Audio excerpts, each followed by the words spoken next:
Hello everyone, welcome to the woods near my house. I did not upload a video last week because I've had a sudden influx of new clients. So thanks guys for joining me. I'm so excited to work with all of these new folks that are coming on board with the Yeo Wellness Collective. Really exciting stuff. For my YouTube people who are not my clients yet, thought I would just make a quick little hello video just to say I haven't forgotten about you. I was just taking a walk because I felt inspired by the 1,000 hours outside movement and I did pretty good. I had like maybe a week that every day, even when it was snowing or raining in the winter, like cold rain and wind, I went outside. But I had a couple days that I did not. So now today I was like, okay, it's sunny. We're really going outside today. So here we are. I was just reading as I was walking with Hosanna, watching the nature around us. The newest Weston A. Price journal, which if you're not a member of the Weston A. Price Foundation, they have an amazing journal that you get 4 times quarterly. If you just sign up to be a member, it's super affordable. It's only like 30 bucks, I think, or 40 bucks. So yeah, highly recommend it. But I just thought I would have a short discussion about FODMAP because there was a great article about the FODMAP diet in here by Dr. River Yeo I. I'm not sure how to say his name. And a lot of my clients come to me after having tried the FODMAP diet. And for some people, maybe that's what they needed and it was good enough. But the people who end up coming to me tend to be those that tried the FODMAP diet and it wasn't enough. They're having trouble coming off of it. So honestly, I haven't spent a lot of time researching and delving into the FODMAP diet until today because GAPS is all I need for me. But let me just share a few things that I notice about the differences and similarities that I read here. So let me just take a seat. Starting to lose my breath. This baby's getting heavy. So if you are a super professional at the FODMAP diet, perhaps you can comment below because I'm obviously not the expert. I'm a GAPS practitioner.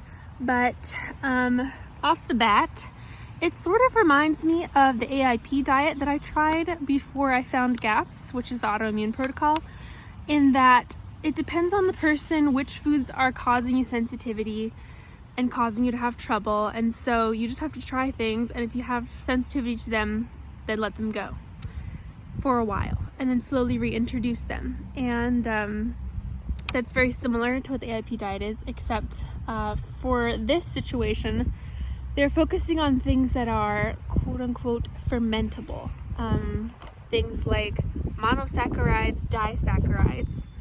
And I believe I talked about this in my sugar webinar, which you can check out on my channel. But and that makes sense because in GAPS we do the same thing. We take away sugars that are possibly going to feed bad bacteria. But what they do not exclude are starches, which is surprising because things like rice, potatoes, these are very starchy, and a starch molecule is like, instead of just 2 sugars stuck together, it's 100, 1,000 sugars all strung together in a line. And so if you had poor gut health, it's difficult to break those down, and so therefore the bacteria or yeast and critters in your gut that you don't want may be breaking them down for you. So interesting that it seems like a sort of a double. Interesting how they chose the short ones and not the long ones. Also, one difference is we do have monosaccharides in GAPS because it's only 1 sugar. It doesn't need to be digested really. It can be absorbed almost immediately through your gut lining without a lot of hard work. You don't need any enzymes to break it down further because it's already 1 sugar. Monosaccharide means mono, 1 sugar. Saccharide, 1 sugar. So not that we do a lot of it, but that's why we use honey in GAPS, because it's monosaccharides. And if you're gonna have something sweet, because sometimes your blood sugar is out of whack or something, we use that. I think they definitely emphasize less processed foods, but they don't seem to, at least in this article, specify don't eat any processed foods, period. They just mention several big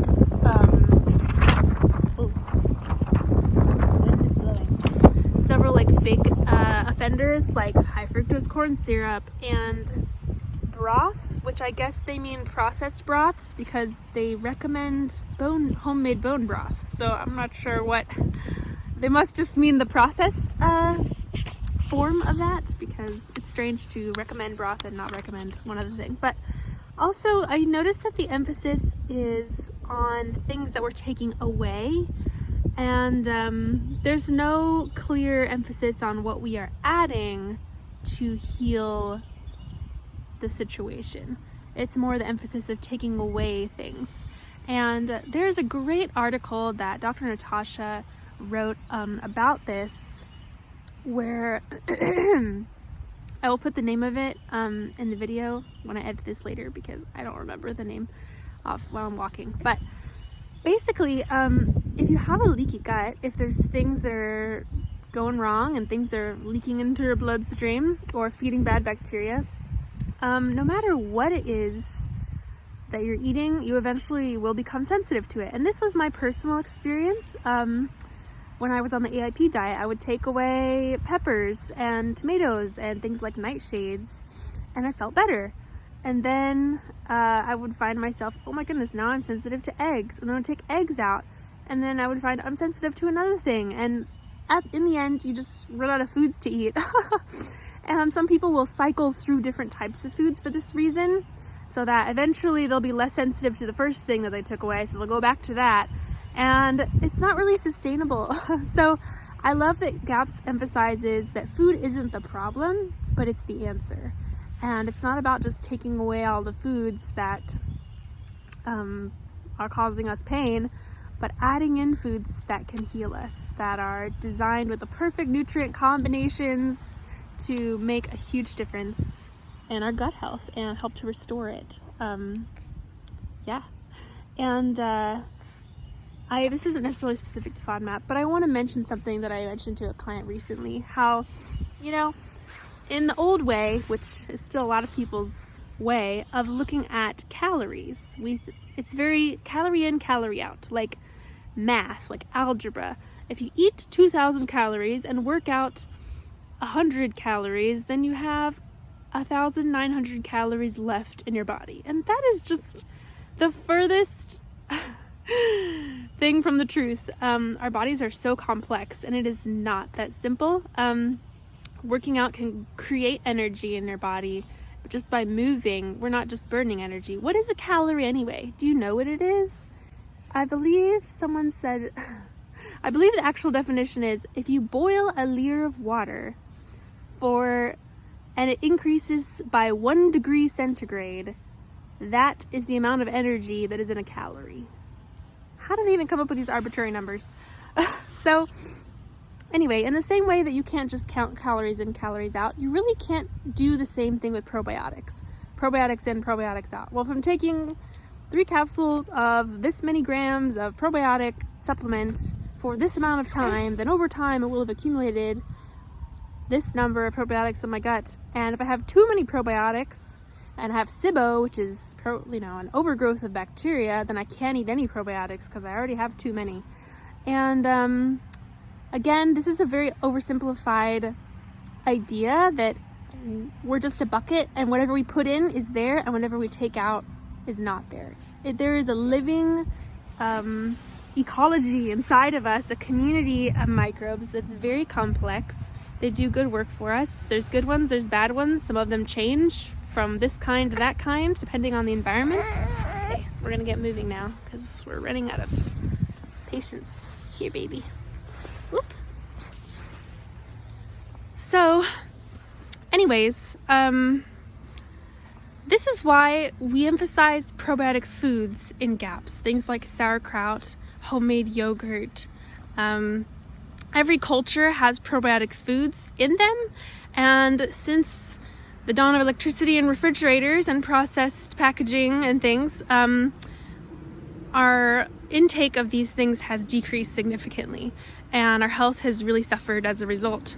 Not to mention all of the offenders that have killed off the good bacteria in our gut, like antibiotics and meds and stuff like that.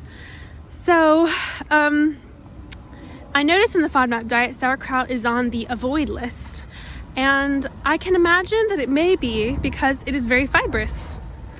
Unusual that other fibrous foods are okay, but this is why when you do GAPS intro, we don't actually eat the sauerkraut itself at the beginning. We just eat the liquid from the sauerkraut, which has all the probiotics in it without the fibrous actual vegetable. So anyways, for me, I love GAPS because it incorporates all the things that are right about some of these different diets, things like the juicing diet, the raw food diet, the carnivore diet, the FODMAP diet. Like, there's components of all of these that are beneficial. And I think GAPS to me is the perfect combination of how and when to use each of those things in the correct order and combination depending on your body's situation. And that's why it's really important to work with a practitioner when you're doing GAPS, because it's not a simple yes-no list like a lot of other diets. It was designed by a practitioner, by a doctor, Dr. Natasha Campbell-McBride, for her to adjust to her patient's situation. And she certifies people in GAPS who are nurses like me, or nutritionists, or doctors, because it really takes some finesse to work through different stages of the diet, and incorporating lifestyle and supplementation as well, obviously. So this has been our nature walk chat about the Wise Traditions journal article I was just reading while I was walking.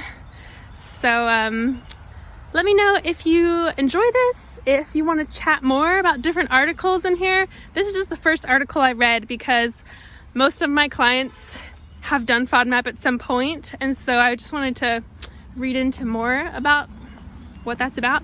And I see some beneficial things in there. I see why it would work for some people, but I also see why it definitely didn't work for me and may not have worked for a couple of my clients.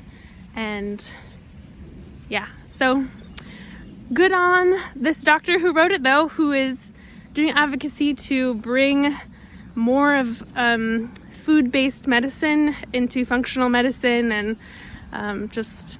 it's a lot of hard work pushing for changing the system, and we all need each other.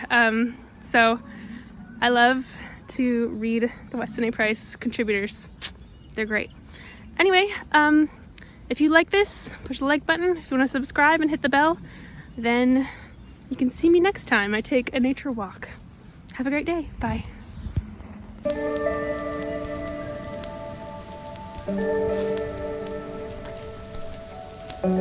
bye. See you later.